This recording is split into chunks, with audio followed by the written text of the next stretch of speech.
Maharashtra TV 24च्या Marathi बातमीपत्रामध्ये आपलं स्वागत। जाणूया बातम्या सविस्तर, त्यापूर्वी एक नजर ठळक घडामोडींवर। जळगाव स्थित चोपडा तालुक्यात वाघ व बिबट्याचा वावर, शेतकरी भयभीत, मजुरांचा वावरात कामाकरता येण्यास नकार। अनिल देसाई यांचा नार्वेकरांवर निशाणा, म्हणाले नार्वेकर तुम्ही दिलेला निर्णय लोकशाहीची मस्करी। विधानसभा अध्यक्ष राहुल नार्वेकर यांची पत्रकार परिषदेमार्फत सत्य सांगण्याचा करण्यात होते प्रयत्न। आता सविस्तर वृत्त। जळगाव स्थित चोपडा शहरापासून उत्तरेला काही किलोमीटर अंतरावर असलेल्या शेतात म्हैस व पाळडू बांधलेले होते। रात्रीच्या वेळेस म्हशीचे पाळडूला वाघाने शिकार करून लांब ओढत घेऊन जाऊन त्या ठिकाणी काही भाग खाल्ला।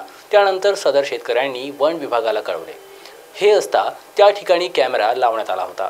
एका कॅमेऱ्यामध्ये पट्टेदार वाघ कैद झाला। 2 दिवसापर्यंत वन विभागचे कर्मचारी येऊन गस्त घालत होते, परंतु पिंजरा लावण्याचे सांगितले असता त्यांनी वरिष्ठ अधिकाऱ्यांच्या परवानगीचे कारण सांगितले। या घटनेला काही दिवस उलटत नाही तेवढ्यात वाळकी शिवाराच्या एका शेळीची शिकार झाली। लगेच दुसऱ्या दिवशी वाळकी गावाच्या हायस्कूल जवळ भर दिवसा विद्यार्थ्यांना बिबट्या व 2 पेरू दिसले। या भीतीने विद्यार्थ्यांना शाळेमधून सोडून देण्यात आले होते। अशा घटना चोपडा तालुक्यातील वेगवेगळ्या भागात घडत असताना वन विभागात येऊन भेटी देऊन गस्त घालत असलेले वन्य अधिकारी व त्या प्राण्यांना त्यांच्या अधिवासामध्ये सोडण्यासाठी कुठलेच प्रयत्न करत नसल्याचे नागरिक सांगत आहे। या संदर्भात वन विभागाचे वरिष्ठ अधिकाऱ्यांची प्रतिक्रिया घेतली असता त्यांनी सांगितले की यावर वन विभाग क्षेत्रात पट्टेदार वाघ कॅमेऱ्यामध्ये कैद झालेला आहे। एका बैलाची शिकार झाली असल्याचे अधिकाऱ्यांकडून माहिती मिळाली आहे। त्या संदर्भात वन विभागाची टीम त्या ठिकाणी 24 तास गस्त घालत आहे। त्या भागामध्ये जनजागृती करीत आहेत। लोकांनी संध्याकाळच्या वेळेस जंगलातल्या रस्त्यावर एकट्याने जाऊ नये। जंगलाच्या भागाला लागून जर शेत असेल तर ग्रुपने जावे आणि जाणं शक्यतो टाळावे।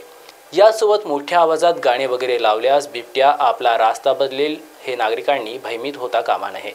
हे जे वाघाचे ठसे आढळलेले आहेत आणि त्यांनी जो पहिल्या दिवशी शनिवारी कॅमेरा लावला होता त्याच्यामध्ये वाघ हा ट्रॅप झालेला आहे कॅमेऱ्यामध्ये, त्याचे फोटो सुद्धा आलेले आहेत। पण त्यांनी आम्हाला सांगितलं की हे फोटो यावल जंगलमधले, पण यावल जंगलामध्ये तूर काही उगत नाही आणि गवडीच्या शेतामधली तूर आहे ती स्वतः तिथे कॅमेरा लावण्याच्या वेळेला मी स्वतः हजर होतो तिथं।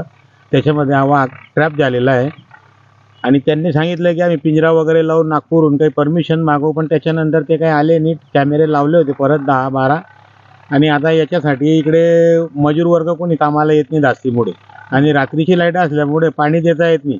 तर शासनाला एक विनंती आहे की त्यांनी आम्हाला 8-10 दिवस 15 दिवस तरी दिवसाची लाईट द्यावी आणि रात्री एक फेज चालू ठेवा, जेणेकरून जे बारकेरी असतील रात्री राहणारे हे लोक जे आहेत बारेला लोक या टप्प्यामध्ये एक लाईट राहू शकतात ते त्यांच्या घरामध्ये। हो, आमच्याकडे गेली 2-4 दिवसापासून बिबट्या त्याचा वारंवार आमच्या शिवारात आढळतो।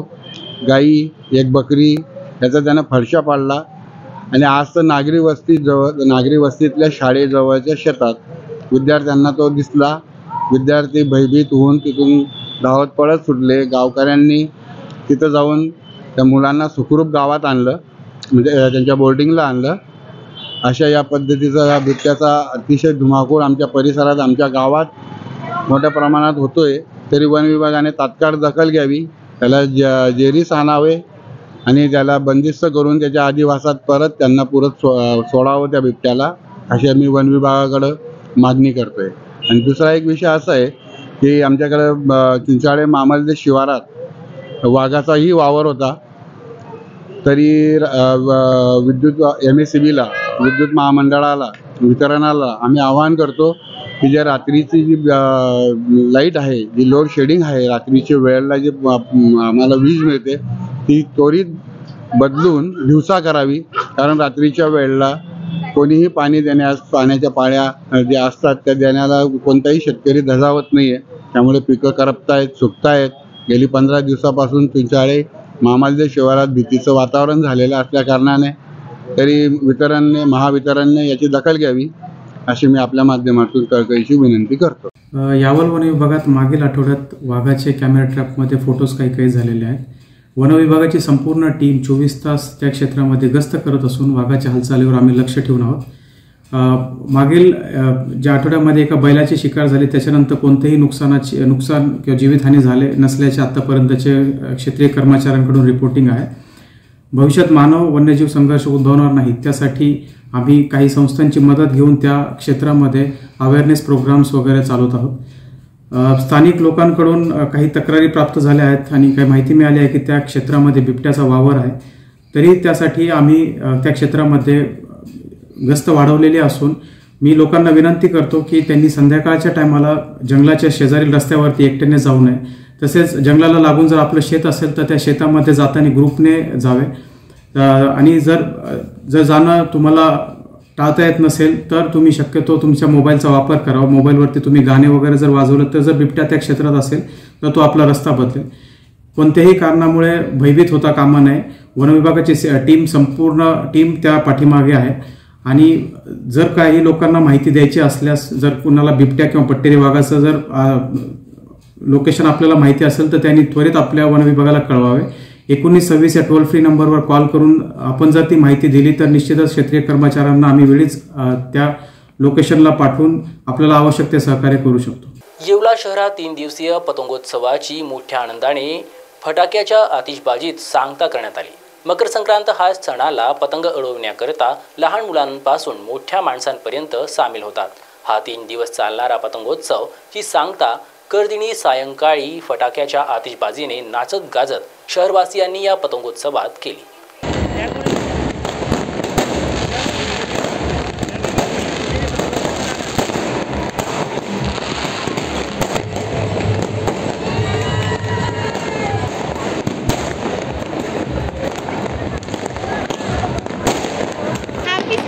हॅपी संक्रांत. आम्ही कोपरगाववरून दरवर्षी येवला येथे मकर संक्रांत आणि कर या सणांसाठी खास येत असतो.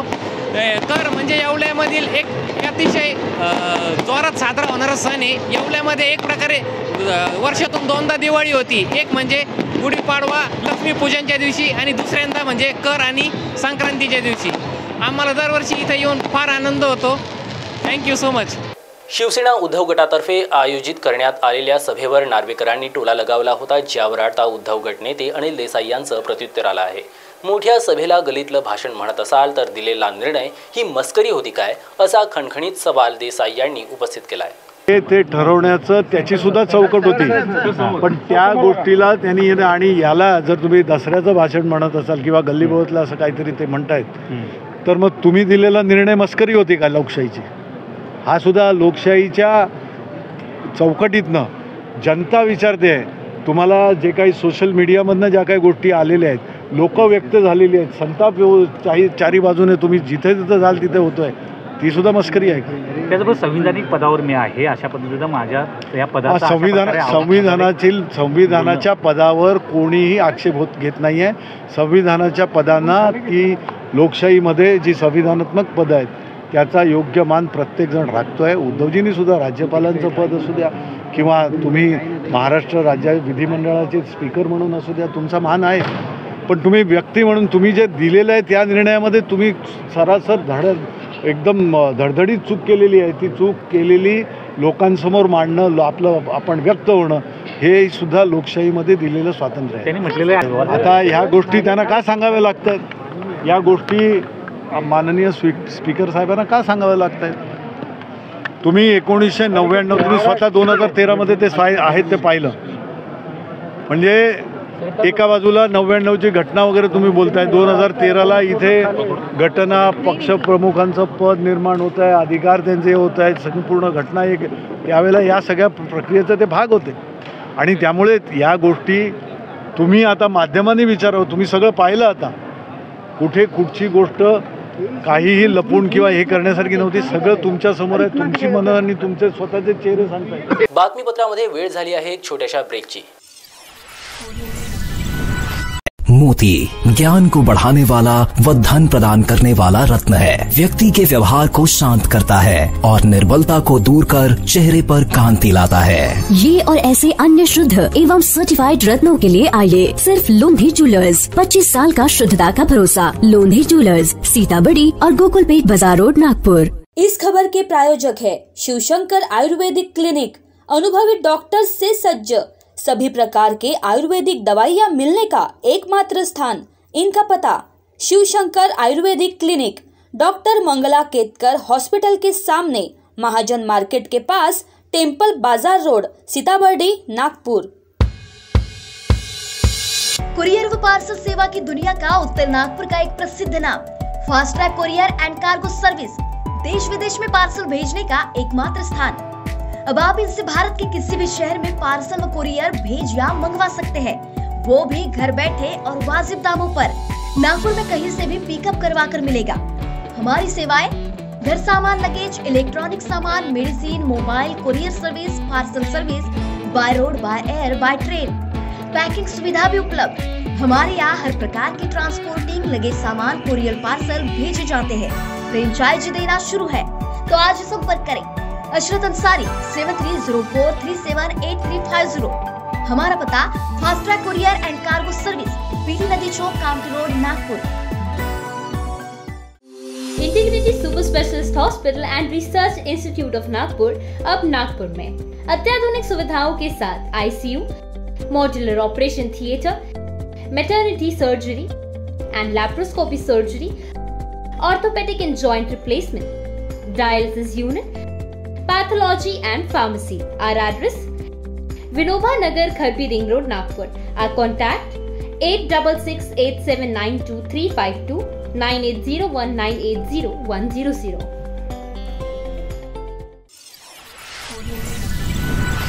10 जानेवारी 2024 रोजी आमदार अपात्रतेवर राहुल नार्वेकरांनी निकाल जाहीर केला। त्यानंतर विशेषतः काही पक्षांचे पदाधिकारी व कार्यकर्ते राज्यामध्ये एक गैरसमज पसरवण्याचा प्रयत्न करत आहेत।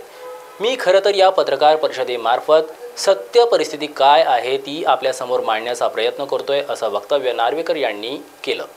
To the chief election commissioner, election commission of India, निर्वाचन सदन, अशोका रोड, नवी Delhi. Respected sir, Shiv Sena party office bearers election program notice was declared on 17 December 2012 by election officer Shri Balakrishna Joshi, Advocate, High Court, Mumbai. Application stroke nomination forms were invited for the post of Shiv Sena Paksha Pramukh, National Executive, Shiv Sena leaders and deputy leaders. The last date of receiving the nomination was up to 3 p.m. on 12 January 2013. There was one nomination form received for the post of Shiv Sena Paksha Pramukh.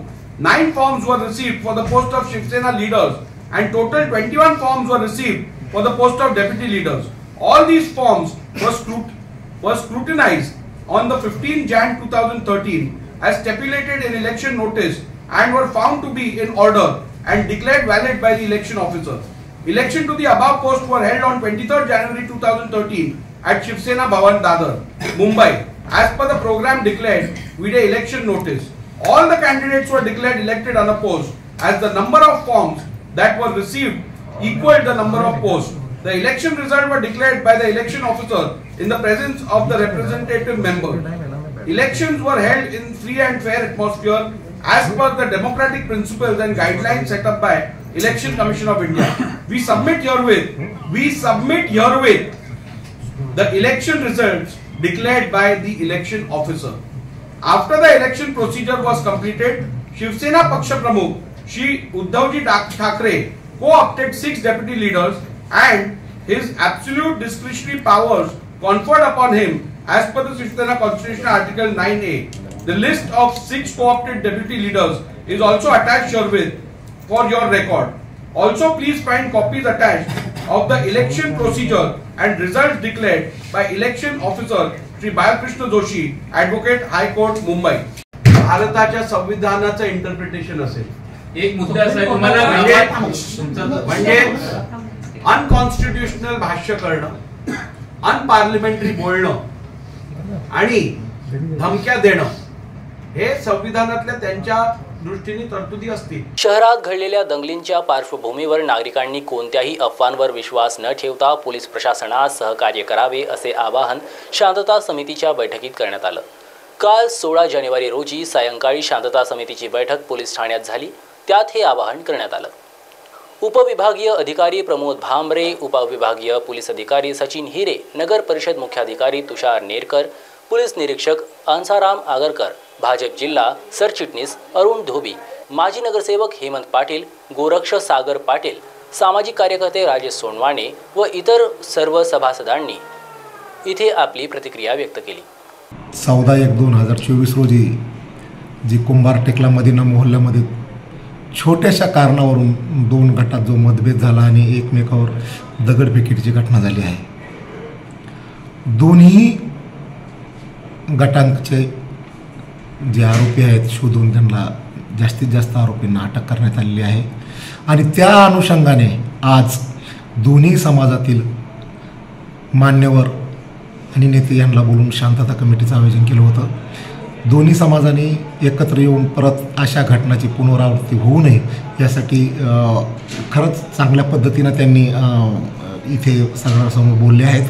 आणि शिरपूरवासियांना माझी विनंती आहे, जर अशा छोट्या मोठ्या घटना घडल्या त्यांनी परस्पर तिथे जागेवर निर्णय न घेता 112वर कॉल करावा, पोलीस स्टेशनच्या फोनवर फोन करावा, मला स्वतः फोन करावा. आम्ही तत्काळ त्या ठिकाणी येऊन तुमच्या भांडणाचं किंवा शंकेचं निरासन करू किंवा प्रत्येक जागेवर निर्णय घेता प्रत्येकाने पोलीस स्टेशनची मदत घ्यावी, पोलिसांची मदत घ्यावी आणि अशा घटनांना परत होऊ नये यासाठी सर्व शिरपूरवासियांनी काळजी घ्यावी. धन्यवाद. विठ्ठल सहकारी साखर कारखान्याने सन 2022-23च्या गाळप हंगामात कारखान्याने उत्पादित साखरेपोटी 53 कोटी 15 लाख रुपये बँकेकडे भरणा करणे गरजेचे असताना सदर रक्कम भरली नाही. अशा विविध कारणांसाठी राज्य सहकारी बँकेच्या वतीने विठ्ठलचे चेअरमन अभिजित पाटील आणि सर्व संचालक मंडळाविरुद्ध गुन्हा दाखल करावा असे पत्र पोलीस ठाण्यास देण्यात आल्यानंतर विठ्ठल परिवारात खळबळ उडाली होती. विठ्ठल सहकारी सुरळीत सुरू असतानाच आणखी हा काय नवीन प्रकार असाही प्रश्न सामान्य सभासदांना पडला होता. आता चेअरमन अभिजित पाटील यांनी पत्रकार परिषद घेत या सर्व प्रश्नांचं उत्तर दिलंय. नाही, मुळामध्ये कर्ज नाकारत नाही. मुळात त्या जे सोशल मीडियाच्या किंवा ह्याच्या माध्यमातून येतं आहे की कर्ज काढून त्या ठिकाणी फसवणूक केली, तर मी कर्ज काढलेलं नाही, कर्जावरती मी कुठं सही केली नाही, परंतु कर्ज फेडण्याची जबाबदारी ही बाय डिफॉल्ट आली आहे आणि आम्ही त्यांच्याशी संपर्कात आहोत. गेल्या हंगामामध्ये साखर त्या ठिकाणी 17-18ची जी शिल्लक होती ती साखर त्या ठिकाणी आम्ही विकून 30 कोटी 9 लाख रुपये भरलेत कर्जात. त्यामुळे गेल्या वर्षी 30 कोटी 9 लाख कर्ज कमी केलं आहे. ह्या वर्षी देखील आम्ही बँकेच्या संपर्कात आहोत की आम्ही टनामागं 200 रुपये 300 रुपये काय भरायचे आणि त्या संदर्भात आम्ही भरतो आहे. मुळामध्ये आज जी काय ऊसाची उत्पन्न साखर झाली, साखरेतनं मॉलेशियस याच्यातून जे पैसे आहेत त्यातून पहिला हक्क ही शेतकऱ्याचा आहे. शेतकऱ्याचं बिल दिलं पाहिजे, तोडणी वाहतूकदार कामगाराही पगार आणि मग उर्वरित त्या ठिकाणी बँकेला भरावं याबाबत आमची बँकेची कॅश फ्लो आणि ह्याच्यावर चर्चा झाली आणि हे सुरू असतानाच हे घडलं. बँकेचं कर्ज ज्या पद्धतीनं सभासदांनी हे फेडल ह्या उद्देशानंच त्या ठिकाणी निवडून दिलं आहे, परंतु त्याच्यासाठी काही योजना आहेत, OTS आहे, त्याच्यासाठी हे आहे, ह्याच्यावरची चर्चा चालू आहे. गेल्या वर्षभर आम्ही त्या मार्ग काढला आहे. गेल्या वर्षी 30 कोटी 9 लाख रुपये भरले म्हणूनच रिलीफ मिळाला. ह्या वर्षी देखील आम्ही भरण्याची तयारी आहे. फक्त आज जो काही सरकारनं अचानकरित्या इथेनॉल बंदीचा निर्णय घेतला त्यामुळं 3800 रुपये साखरेचे भाव 3400 रुपयेवर आले आणि 400 रुपयेचा गॅप पडल्यामुळं खऱ्या अर्थ बँकेला जे जास्त पैसे जाणार होते ते कमी जाणार आहेत. त्यामुळे बँकेची आमची चर्चा चालू आहे. डोंबिवलीतील सावळाराम क्रीडा संकुलातील बंदिस्त सभागृहात पै लायब्ररी, डोंबिवली एक सांस्कृतिक परिवार व डॉक्टर श्रीकांत शिंदे फाउंडेशन यांच्या संयुक्त विद्यमाने तब्बल 62,000 पाठशे पुस्तके रचत राम मंदिराची प्रतिकृती उभारण्यात आली आहे. संपूर्ण मंदिर प्रतिकृती उभी करायला 30 दिवस लागले असून मंदिराची 50 फूट उंची, 80 फूट रुंद, 40 फूट लांबी आहे. सार्वजनिक बांधकाम मंत्री रवींद्र चव्हाण यांच्या हस्ते या मंदिराचे कलश पूजन करण्यात आले. 19 तारखेला या प्रतिकृतीचे काम पूर्ण होणार असून नागरिकांना पाहण्यासाठी हे खुले होणार आहे. या क्रीडा संकुलाच्या आवारात 19 जानेवारी ते 28 जानेवारी दरम्यान पै लायब्ररीच्या माध्यमातून बहुभाषिक पुस्तक आदान-प्रदान प्रदर्शन आयोजित करण्यात आले आहे. विज्ञान आणि वैज्ञानिक यावर आधारित हे प्रदर्शन असून या कार्यक्रमादरम्यान विविध मान्यवरांचे विविध विषयांवर मार्गदर्शन देखील रसिकांना लाभणार आहे. अनेक वर्ष पै फ्रेंड्स लायब्ररी आणि डोंबिवलीकरमध्ये असणारे डोंबिवलीतील सर्व प्रायोजक असतील सर्वजण मिळून आणि कल्याण डोंबिवली महानगरपालिका असं एकत्र विद्यमातून पुस्तकांचा आदानप्रदानाचा कार्यक्रम करत असतात. परंतु आपणा सर्वांना माहीत आहे की 500 वर्षानंतर पूर्ण देशाला एक आनंद देण्याचं काम आदरणीय पंतप्रधान नरेंद्र मोदीजींनी केलं.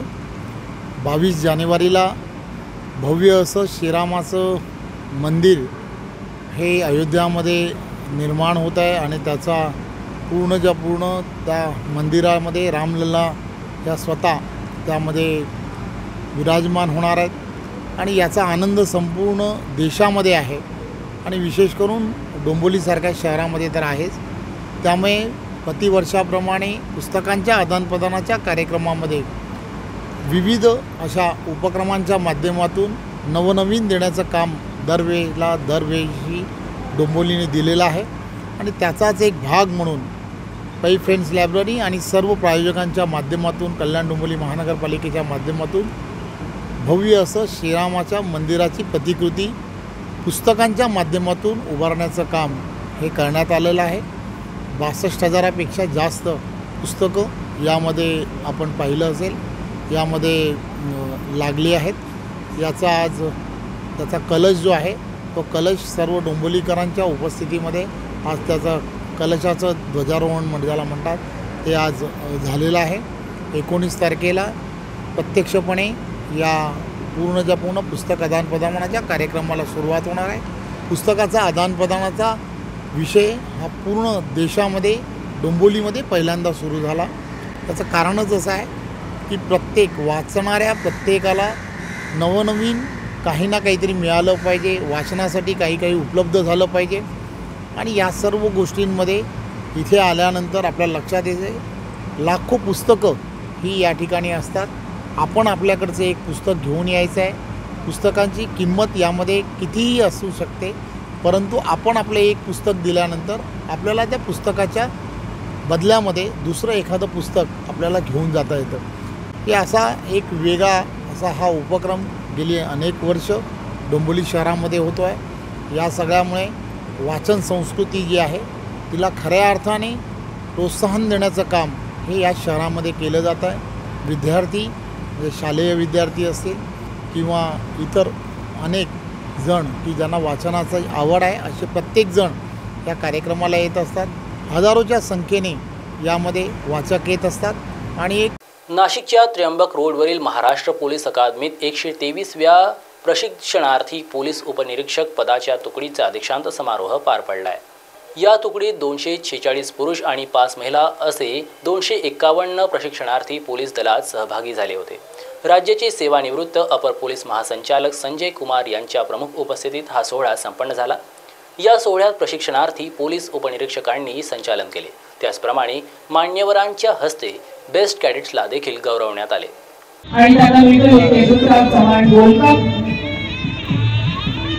Late Yashwantram Chauhan Gold Cup based all-round cadet in the match and prize goes to Salman Zahir Sheikh. कवायत मैदान रायदा नेमबाजी या प्रत्येक विषयामध्ये सर्वोत्कृष्ट कामगिरी करणाऱ्या प्रशिक्षणार्थी पोलीस उपनिरीक्षक यांना हा पुरस्कार दिला जातो.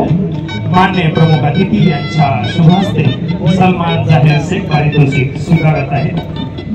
निलेश विठ्ठल कळेकर संपूर्ण मॅच मध्ये बायहोट प्रशिक्षणात असा पारितोषिक दिले जाते. Best cadet in outdoor and trophy goes to आदरणीय प्रमुख अतिथी श्री संजय कुमार माजी पोलीस महासंचालक राज्य मुंबई तथा आयुष्यभर स्मरणात राहील असा हा क्षण रिव्हॉल्वर ऑफ ऑनरचा प्रत्येक प्रशिक्षणार्थी उपनिरीक्षकांचं स्वप्न असतं असा हा पुरस्कार मानाची रिव्हॉल्वर माननीय प्रमुख अतिथी यांच्या शुभ हस्ते लाईन पथकाने सुद्धा या प्रशिक्षणार्थी पोलीस उपनिरीक्षकाला सलमान जाहीर शेख यांना ही सन्मानना सलामी दिलेली आहे. हा मानाचा पुरस्कार प्रत्येक सत्रामध्ये एकालाच मिळतो आणि तो प्राप्त झाला आहे. सलमान जनापासून अभिनंदन. इथे आपला पुरस्कार सोहळा संपन्न होतो आहे.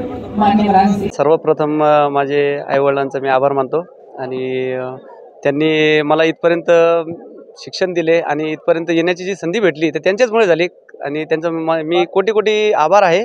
आणि मला आज जे रिव्हॉल्वर ऑनर भेटलेलं आहे तर त्याबद्दल मी अत्यंत आनंदी आहे. वर्षभराची जी मेहनत केली होती त्या मेहनतीचं आज फळ मला भेटलं. आणि हा फळ जे भेटला तर मी ज्या घटकामध्ये भरती झालो होतो औरंगाबाद शहरामध्ये, त्यावेळेस पोलीस आयुक्त हे माननीय संजय कुमार होते, त्यांच्याच हाताने मला हा बक्षीस भेटला. त्याचा मला खूप अत्यंत आनंद होत आहे. आणि माझं भाग्यही आहे की हा एक दुग्ध शर्करा योग जुळून आला.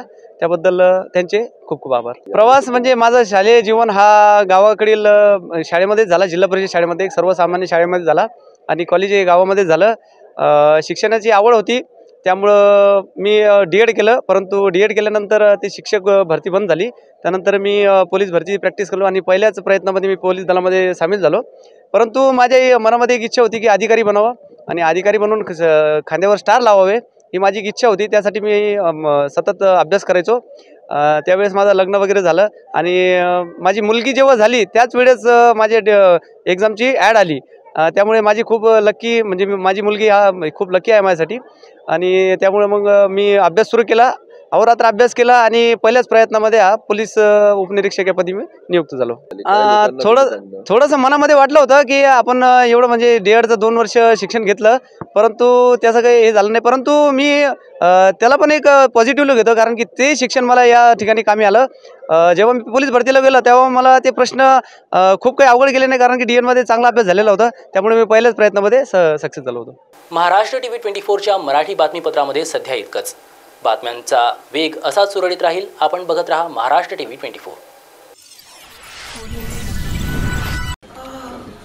बॉस ने मीटिंग बुलाई. बाहर उठो बैठो. तकलीफ उठने बैठने की नहीं, तकलीफ बवासीर की है. बवासीर, फिशर, भगंदर, पाइलोनियल साइंस का आयुर्वेद तथा आधुनिक लेजर से उपचार. कॉल या विजिट करें www.pilesfistulacure.com. नागपुर का सबसे भरोसेमंद hospital Kale piles laser hospital. हमारे यहाँ आयुर्वेदिक व लेजर से उपचार होता है. Anal fissure, anal fistula, piles, kidney stone है, ओबेसिटी से परेशान है, वेट लॉस करना चाहते हैं, PCOD एंड मेंस्ट्रुअल प्रॉब्लम्स, महिलाओं में अनकंट्रोल्ड यूरिन का प्रॉब्लम है और वजाइनल रिजर्वेशन करवाना चाहते हैं, अपने चेहरे पर असमयी झुर्रियां, त्वचा पर काले दाग आ रहे हैं, अर्थराइटिस प्रॉब्लम्स जैसे कि कमर या घुटनों का दर्द, बालों का झड़ना, असमय सफेद होना, सीने में जलन, पेट फूलना तथा एसिडिटी पर सफल आयुर्वेदिक उपचार, ये सब प्रॉब्लम्स आप झेल रहे हैं तो अभी आए नागपुर के सबसे अच्छा hospital Kale Ayurvedic piles laser hospital में, जहां आपको मिलेगा सब समस्या का निवारण. और address Kale Ayurvedic piles laser hospital, Umred road, Dighori bus stop के पास, दिघोरी, नागपुर. और कॉन्टैक्ट नंबर 7558387079 और 9423105824.